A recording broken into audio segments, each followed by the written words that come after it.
Hello everyone, कैसे हैं आप सब लोग। स्क्रीन पर आप नोटिफिकेशन देख रहे हैं 3 तारीख का जो एम्स ने यहाँ पे जारी किया है, जिसमें रिज़ल्ट दिया है इन्होंने एम्स सीआरई का, जो नर्सिंग ऑफिसर एसएनओ और अदर जो भी वैकेंसीज़ थी 54 जो पोस्ट कोड था उसके अंदर ये सारे इन्होंने पोस्ट का रिज़ल्ट है वो इन्होंने डिक्लेयर कर दिया है। और ये जो प्रोविज़नल लिस्ट है, अब यहाँ पे जितने भी कैंडिडेट्स हैं उनके अगर डॉक्यूमेंट्स सही रहते हैं तो ये फाइनल लिस्ट है। अगर डॉक्यूमेंट्स आपके ख़राब हैं तो आपके लिए ये फाइनल, आपके लिए भी फाइनल लिस्ट है, क्योंकि आप बाहर हो जाएंगे। और ये जो एग्ज़ाम आपका फरवरी में एग्ज़ाम हुआ था, तब भी मैंने बोला था कि 1-2 महीने का टाइम है वो लग जाएगा। और यहाँ पे आप देख सकते हैं लगभग 3 महीने इन्होंने ले लिए हैं रिज़ल्ट डिक्लेयर करने के लिए। यहाँ पे इन्होंने रैंक दिया है, कैटेगरी दी है, जेंडर दिया है, कौन सा आपको हॉस्पिटल या इंस्टीट्यूट मिला है और आपकी पोस्ट क्या है, ये सारी चीज़ें इन्होंने दी हैं। और अगर हम देखें कि इम्पोर्टेंस क्या है, इन्होंने यहाँ पे ये तो दे दिया है। अब आगे डॉक्यूमेंट वेरिफिकेशन की क्या प्रोसेस रह सकती है, क्या प्रोसेस रहेगी, क्या क्या चीज़ें आपको ध्यान रखनी है, कौन कौन से डॉक्यूमेंट्स आपको चाहिए, इन सब की इस वीडियो में हम बात करते हैं। तो सीधा हम चलते हैं कि जो भी इन्होंने यहाँ पे नोटिफिकेशन के अंदर जितनी भी इन्फॉर्मेशन दी है वो हम देख लेते हैं। अगर आपका एम्स सीआरई के अंदर ईएसआईसी या फिर किसी भी एग्ज़ाम के अंदर सिलेक्शन हुआ है, उस कंडीशन में नीचे डिस्क्रिप्शन बॉक्स में 2 ग्रुप्स के लिंक हैं वो दिए गए हैं, जिसमें से एक जो लिंक है, फर्स्ट लिंक है जो मेरे यूट्यूब चैनल का जो लिंक है, जो भी अपडेट्स मैं शेयर करता हूँ उस व्हाट्सएप ग्रुप में, वो रहने वाला है। सेकेंड जो लिंक है वो आपका क्या रहने वाला है, ईएसआईसी के जितने भी कैंडिडेट सिलेक्टेड हैं, जो एम्स सीआरई के द्वारा एग्ज़ाम में सिलेक्टेड हुए हैं, जो प्रीवियसली ईएसआईसी में सिलेक्टेड हुए हैं, उन कैंडिडेट्स की मैं बात है वो नहीं कर रहा हूँ। तो जितने भी कैंडिडेट्स एम्स ईएसआईसी सीआरई के अंदर सेलेक्ट हुए हैं वो कैंडिडेट्स उस ग्रुप को वो ज्वाइन कर लीजिएगा, ताकि आप अदर बच्चों के साथ में कनेक्ट कर पाएँ। फिलहाल हम बात करते हैं जो भी डिटेल्स हैं उनकी। नोटिफिकेशन के लास्ट सेकंड पेज में जब आते हैं तो यहाँ पे इन्होंने साफ साफ कहा है कि ये रिज़ल्ट है वो प्रोविज़नल है। जो भी इन्फॉर्मेशन कैंडिडेट्स ने फिल की थी सीबीटी एग्ज़ाम में अपीयर होने के दौरान में, उसी इन्फॉर्मेशन को ध्यान में रखते हुए इन्होंने क्या किया है, ये रिज़ल्ट को है वो डिक्लेयर किया है। यहाँ पे कोई भी ऑनलाइन स्क्रीनिंग है वो नहीं हुई है रजिस्ट्रेशन फॉर्म की। तो अगर आपकी कोई भी कैटेगरी में मिस्टेक है या फिर कुछ भी है, उस कंडीशन में आपको ये क्या कर देंगे, रिजेक्ट कर देंगे। जो इन्होंने आगे लिखा भी है कि अगर आप वैलिड कैटेगरी सर्टिफिकेट नहीं दे पाते हैं या फिर अगर आप कोई भी अदर एलिजिबिलिटी है वो क्राइटेरिया नहीं क्लियर कर पाते हैं डॉक्यूमेंट वेरिफिकेशन के अंदर, तो उस कंडीशन में आपका कैंडिडेचर है वो कैंसिल कर दिया जाएगा।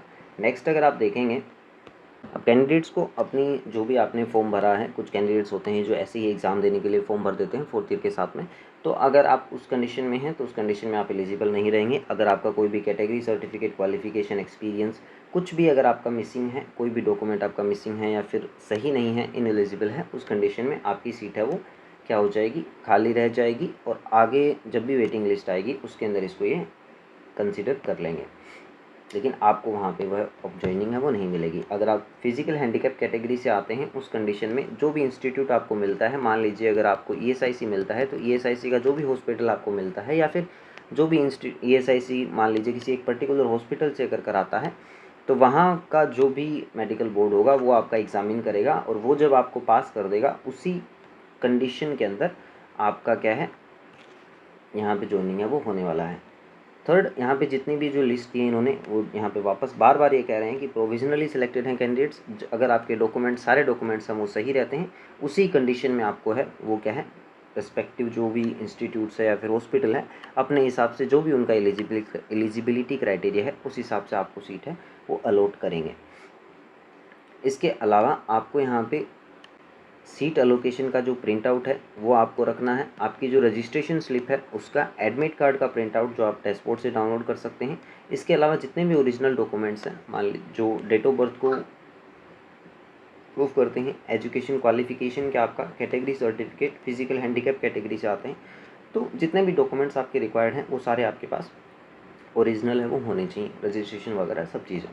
इस लिस्ट में अगर आपका नाम है, इसका मतलब ये नहीं है कि आपको जॉब मिल जाएगी। अगर आपकी सारी चीज़ें सही रहती है, उसी कंडीशन में हॉस्पिटल है वो डिसाइड करेगा कि आपको वो जॉब देंगे या नहीं देंगे। इसके अलावा यहाँ पे डॉक्यूमेंट वेरिफिकेशन और बाकी सारी जो भी चीज़ें हैं वो जो भी आपका हॉस्पिटल मिला है, जो भी आपको इंस्टीट्यूट मिला है, वही आगे का जो प्रोसीजर है वो आगे डिसाइड करेंगे।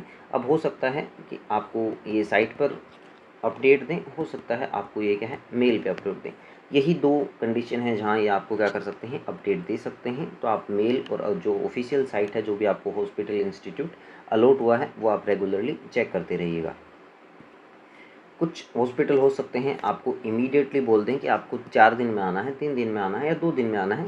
उस कंडीशन में आप कोशिश कीजिए कि जितने भी आपके डॉक्यूमेंट्स हैं वो पहले से आप तैयार करवा के रखें, ताकि आपको कोई भी दिक्कत है उससे नहीं हो। इसके अलावा डॉक्यूमेंट्स आपके जब भी वेरीफाई हो जाएंगे, उसके बाद में बायोमेट्रिक वेरिफिकेशन भी अगर आपका फेल होता है, उस कंडीशन में भी ये सीट नहीं देंगे। अगर आपका सब कुछ सही रहता है, उसी कंडीशन में ही आपको क्या है, सीट है वो वहाँ पे मिलेगी, तभी आपको ज्वाइनिंग है वो दी जाएगी। यहाँ पे इन्होंने साफ़ कर दिया है कि जो वेटिंग लिस्ट है वो आएगी, ठीक है। अब उसमें कितना टाइम लगता है, लगभग 30 दिन आप मान के चलिए, 30 दिन से लेकर 2 महीने का टाइम ये ले सकते हैं। तो वेटिंग लिस्ट है वो आएगी, और वो जैसे भी रहेगा, जो भी इंस्टीट्यूट जो भी उनके रूल्स हैं, उस हिसाब से ये वेटिंग लिस्ट है वो आने वाले हैं।